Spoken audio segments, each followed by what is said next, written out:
Hello दोस्तों, मैं हूं हकीकत का आईना।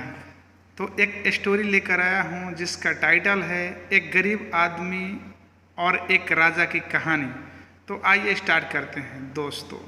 ये एक राजा की कहानी है जिसका साम्राज्य बहुत बड़ा था। उसकी सेना विशाल थी। वह जब चाहता था वो अपने सेना के बल पर किसी भी राज्य पर कब्जा कर लेता था।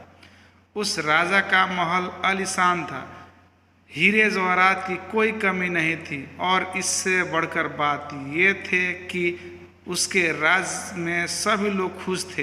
हर तरफ खुशी था, किसी पर अन्याय नहीं होता था। दूर दूर तक राजा का जय जयकार होती थी। लेकिन एक चीज़ की कमी थी जिससे पूरा कर पाना उस राजा के बस में नहीं था। मतलब राजा को कोई संतान नहीं था। संतान के लिए राजा ने बहुत कुछ किया लेकिन उसे संतान नहीं हुआ। लेकिन एक दिन उसके मंत्री ने एक ऐसे तांत्रिक के बारे में बताया जिसके तरीकों को अपनाकर कई सारे लोगों को पुत्र की प्राप्ति हो चुकी थी। यह सुनकर राजा बहुत खुश हुआ और अगले ही दिन उस तांत्रिक को अपने महल बुला लिया। तांत्रिक ने राजा से कहा, आपको पुत्र की प्राप्ति जरूर होगी, लेकिन इसके लिए आपको एक बच्चे के बलिदान देना होगा। यह सुनकर राजा को अच्छा नहीं लगा, लेकिन संतान के मोह ने उसके दिल को कठोर बना दिया था।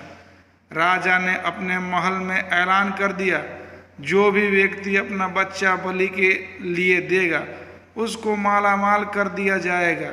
उस व्यक्ति को इतना धन दिया जाएगा, उसका पुत्र 7वीं पुस्तक बैठकर खाएगी।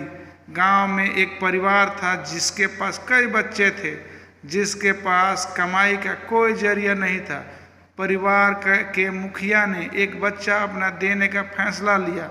राजा ने उनको ढेर सारे पैसे और हीरे जवाहरात और घर देने का फैसला किया। वह गरीब व्यक्ति ये सब देखकर बहुत खुश हुआ और अपने बच्चे को छोड़कर महल से खुशी खुशी निकल गया। बलि के दिन ढेर से लोग थे।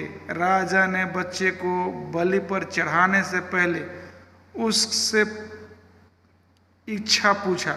बच्चा ने जवाब दिया, महाराज मुझे कुछ नहीं चाहिए, वैसे अगर आप देना चाहते हैं तो मिट्टी और रेत चाहिए। यह सुनकर राजा काफ़ी हैरान रह गया, लेकिन फिर अपने सैनिक को मिट्टी लाने का आदेश दिया। बच्चा ने मिट्टी से 4 महल बनवाए और फिर 3 महल को तोड़ दिया और चौथा महल में जाकर बच्चा पूजा करने लगा। फिर राजा ने पूछा, 3 महल को आपने क्यों तोड़ा और 1 महल को क्यों छोड़ दिया?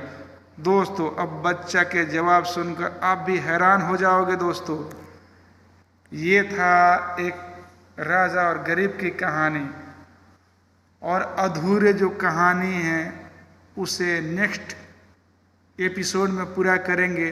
तब तक के लिए अलविदा दोस्तों, नमस्कार। मैं हूँ हकीकत का आईना। तो मिलते हैं नेक्स्ट वीडियो में।